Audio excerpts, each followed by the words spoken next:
the type of Sagittarius that comes out is also linked to Scorpio. Whatever narrative is going on in Scorpio, whatever is going on in the sign of Cancer, that's what Leo becomes. That's how the signs are. They're not different things. They're one thing. They're just one mind. And you're looking at it as if it has 12 different themes to a singular narrative. So when it is presented to us in a natal chart, we're looking at the sort of like the discombobulated form of a singular narrative. It's discombobulated because you have to understand it, and the way to understand it is to try to piece it together. But at the end of the day, the story itself is greater than the sum total of its parts, because that's the way that all complex systems are. All right, and that's why synthesis is the way that I look at it, because you have to synthesize it all, meaning that, you know, sometimes the electron goes very close to the nucleus.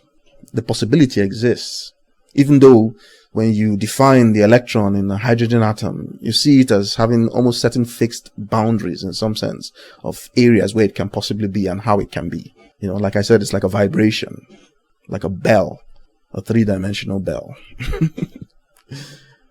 All right? But you are also like that in some sense. You know, you have certain places that you cluster around, but you can also move around. And since we're looking at a static natal chart, then we have to assume the dynamism. Okay? And that's what synthesis is. It's what I teach in my classes. In my classes, you get the details of what is really going on and how it is going on, so that you can move your mind. Because that mind is geared to move. It's the only thing, it's what defines us now. When you talk about humanity anywhere, is the speed at which the organ can move or can mimic this type of movement. Okay? Well, that mind is connected to that core, Scorpio, because what emerges from Scorpio is Sagittarius. Sagittarius is where your mind is now going to expand. You see, because what you started to investigate in Libra is the possibility of enlarging your story, making it more complex, because now you're going to be adding things that don't come from the environment that formed you. You are now in the outside world. You're experiencing what looks like and feels like an external reality or an outside reality. Well, you're going to make choices in that theater, and each choice will pattern out the narratives of your reality. And what you're really doing is you are condensing the possibilities. And gradually, different specific types of pathways will emerge. It's called quantum scarring. When you're talking about quantum systems, this type of behavior, you know, something called quantum scars. Microwaves bouncing around in a cavity, right? They form these scars, the trajectories where most of the rays and the waves, they pass through those points. So they stand out as if they are things. They're just apparent. Well, that's what's happening in Libra. That's why I call it a screen. It's a projection screen.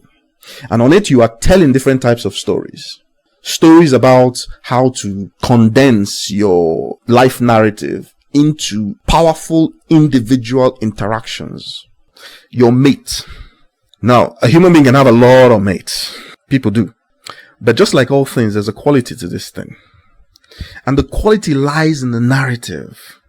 You see, who are the people that leave the most mark on you? They are the people that remind you of something. You may not know exactly what they remind you of, but it's right there. In fact, one of the reasons why you are drawn to them is because there is something about them that you connect so strongly with, and the connections are familiar. You just don't know what they are, or you don't know what they are anymore. In fact, that is the nature of obsession. You understand? It's, you know that there may be something here, or you know that it is there, but you have no evidence. And so what does that do? It compels you. That is the journey, and the journey is the result of a pattern, a program. Because eventually when you get into Scorpio, you're going to connect cores together, because the sense of self that we feel, they are the complex narratives that are built around our sexual functions. It acts as a kind of, like the sun in some sense, even though it's described here as Scorpio and the sun is associated with Leo. But you see the relationship between Leo and Scorpio, you see? Because what it is that the reason why Scorpio comes at the 8th house is because that is the stage where you become aware of its power. Not because it hasn't been there all along. It is the thing that was born on the ascendant. It's not just carrying all the information. It's the information, the propensities, the desires, they are encoded as patterns. But what do you think that pattern is about? It's the pattern after that core, that sexual function. Because you must survive. You must live. You must continue. You see? So when you go into relationships in Scorpio, you encounter people with intensity because of what they mean to you. And the intensity revolves around the fact that they're the people that can hurt you or harm you the most. But they're also the people that can love you the deepest. And so if you're going to be in close proximity with something like that, then the natural needs of the person for security and safety, which were forged in the nature of conviction, begins to come out. Because how do you know? How do you know if this partner is going to maintain your vulnerability in safety? How do you know? So naturally you encounter trust issues here. And Scorpios deal with this. Once you have significant placements in Scorpio, well, that place, you are going to be dealing with that there. Why? Because you can feel the power of your core. You can feel the power of other people's cores. And sex is a big freaking deal. Because it is the motive underlying everything. Okay? Whether you are aware of it or not is not important. In fact, the entire point is to see the type of stories you tell around this awareness. How you deal with it. What becomes of you as you encounter these things. Some people just go and hide. Which is what most people do. It's just the way that we are. But eventually, you gotta want to understand what it means, because there's a part of you that is there that is extremely potent. You just need to understand what it is. Okay? Well, from that emerges Sagittarius, and it is Sagittarius that will build Capricorn. Why? Because building of Capricorn is a top, it's like a, recognition, and people do all sorts of things when they are pursuing their goals. They make choices. Okay? They make choices based on the reality that they're experiencing, but also something else. Those predispositions, those drives. Okay? So you bring yourself into the environment that you're choosing from. Do you understand? And the two find a negotiation, which is the balance that Libra is talking about. You must balance what you are with the environment that you are in. And how you are balancing that determines how Libra will progress into Scorpio, into Sagittarius, and then into Capricorn. Capricorn tends to be this group of accomplished people that demand entry price or entry fee. Why should we recognize you?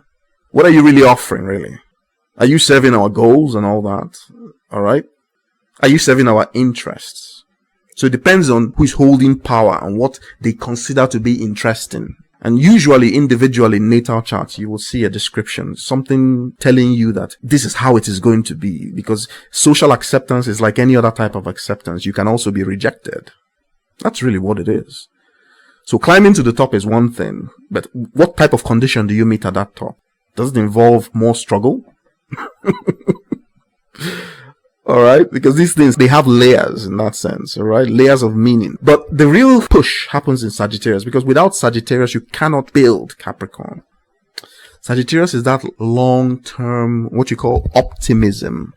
It's not optimism. I don't even know what that is. Okay? People are not born optimistic. There is a way they perceive reality that makes them optimistic. There is something that they're telling themselves that is now classified as the nature of their optimism. And I can tell you that it really comes from knowledge. There is a way that they are processing knowledge that allows them to scan risks. It's like a snapshot. They just see the possible ways in which they have to go for them to be successful. That's the Sagittarian instinct. They can wander. They can explore a space, Other people would look at that same space and they'll be immediately lost. As in, they can't even embark on this because there's no map. Someone else looks at it and sees a few signs and says, I'll do it. Now, the reason why it is associated with luck is because sometimes it doesn't work out, because it's a risk. You are looking at a pattern that stretches so far ahead of you. You are drawing that pattern together based on something that you know. And the thing that you're gazing upon is the possibility for the realization of Capricorn. You are seeing it in different contexts. So it is the ambition in some sense that is pulling you forward. It is better if you have defined it and you understand what it means. It allows the Sagittarian sightseeing, if you want to call it that, expansion of mind, to be clearer.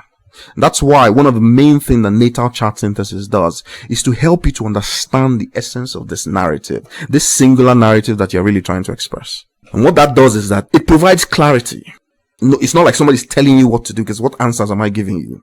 The entire point of your existence is that you find your own answers. But at least it helps to have a map that reminds you what is really going on.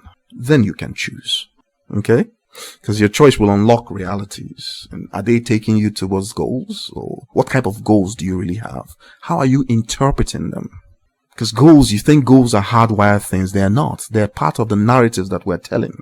But the predispositions are coded in drives, desires, inclinations. You know, this ability to be everywhere in some sense and yet maintain some type of locus. It's why people think that the brain is quantum whatever. Because when you describe quantum mechanics, you are really describing knowledge mechanics. Why? Because existence is a knowledge space. I mean, I spent the first 2 chapters of my book talking about this. You're in the knowledge space because the sense of self that you're experiencing is no different from the universe that you're experiencing. If it were different, you wouldn't understand it. You'd be like the animals.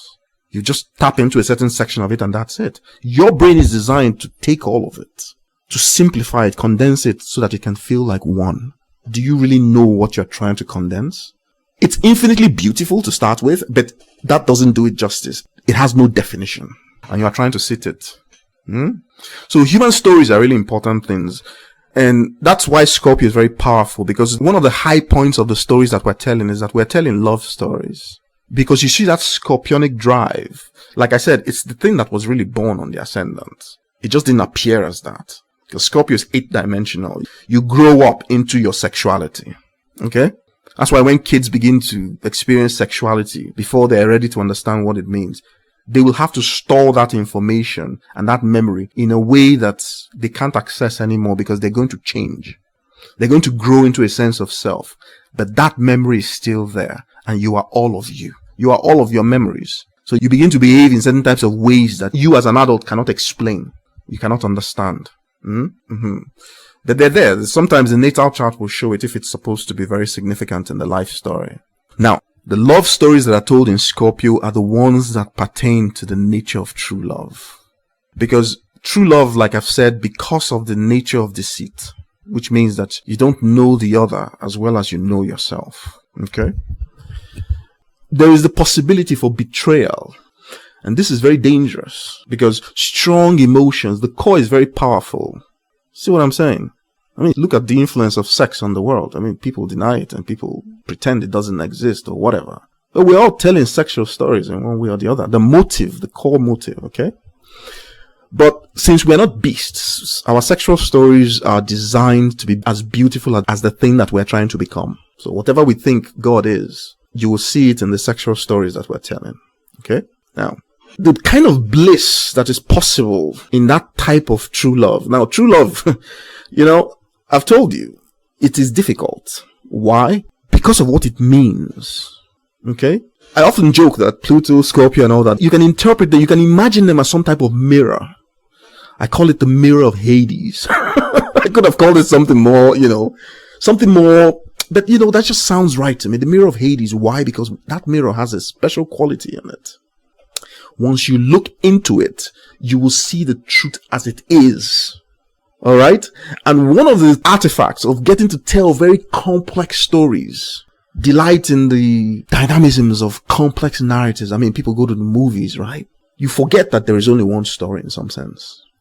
And so when you see that one story, you recoil from it in some sense. Because you see something that feels very ugly. Something that feels very dangerous. Something that feels very... What you're looking at is the core. But the context within which you're looking at it, it's making you frightened. Because of the types of stories that are normally associated with those types of feelings. So if your reality is saturated with devastating consequences regarding betrayal, right? Because that's what the reality is really generating. Then people will struggle to know what true love is.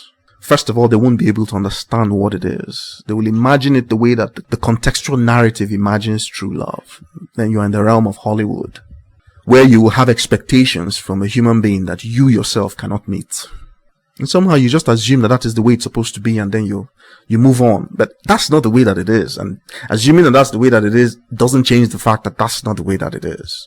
A human being is a very deep and complex thing by necessity, because if you were not like that, how would you be able to internalize the growing aspects of a supreme intelligence? Or do you not know what you are made for? You exist because you have to grow. But, you know, normally growth is not important, because what is. But there's a reason why it is called a theater of experience. so that you can experience growth. And the story from Leo to Capricorn is a story of the experiencing of growth. It's the growth of a human being. And at some point in time, that reality associated with a human being begins to look as if other people are coming in. And then at some point, the human being falls in love, experiences connections, and then they become successful. They have a family. They have a reputation. This is a narrative. Because from the point of view of your brain cells, what do you think the difference really is? It's just encoding things with neurons and other brain cells. So however it looks in front of your eyes, whatever it is you think the narrative is, well, the truth is that it's a story that you're telling yourself. So the question is, which story do you really want? What exactly is it that you really desire? Do you know? Or you have been conditioned to negate your desires because you imagine that they don't mean anything. Or you imagine that they're evil or something like that. They're not. In fact, the evil only exists when you don't know what the desire is. Then that means that you tend to use it in ways that you don't even know what you're doing. You see? And it's all about this type of narrative that goes on in Scorpio, because that's where we begin to realize what we are. But Sagittarius is the confidence that comes when a person has found this type of connection that is Scorpio. They have begun to experience what it feels like to be loved by another person. Genuinely. It's not the type of love that it wants to use you to replace something. So there's this need. Those things are coming from the last acceptance point, because that happens in the sign of Cancer. There's this need to take from someone what you yourself need. Okay? And then you bring that into loving another person. Well, what you're really trying to do is you're trying to love yourself. You're just using that person to do it. Now you would say, how would you know the difference? And everybody has these needs anyway. Yes, everybody is predisposed. It doesn't mean that you have to do it. You're a human being. You can understand what it means and then watch what power it really has over you. You see that the power it has, the obsessiveness, the compulsion of it, is because you didn't know what it is. When you do, then you are looking at something that's like you're observing something in your reality.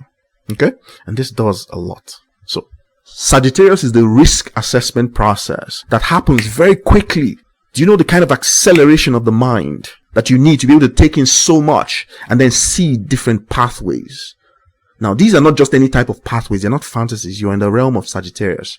You're coming from Scorpio. If you take the wrong pathway, there is no Capricorn, or Capricorn becomes in a certain type of way. So you are going to be dependent on what? A long-range vision, guidance. Prayers answered in some sense, because sometimes it appears as luck, you see. But there's a certain predisposition to it, and it's coming from Scorpio. You see, the core is a beautiful thing. When ugliness starts being associated with the narratives of the core, the human being goes to hide from God, because now they have shame, and shame blocks acceptance. Shame invites excuses. Shame invites denial. Denial is how you know that shame is there. Denial is created by the accuser, because he's going to use it to teach you a lesson. And the thing he's going to teach you a lesson about is what that placement of Saturn is talking about. It's telling you, okay, at the end of the day, you're going to realize that you are clever, but that's not what this means. You understand? It's a story, and your story requires this. So at some point in time, you got to put your fear of failure aside in this thing and begin to do the work. The work is knowledge. It's not a gamble. It's knowledge.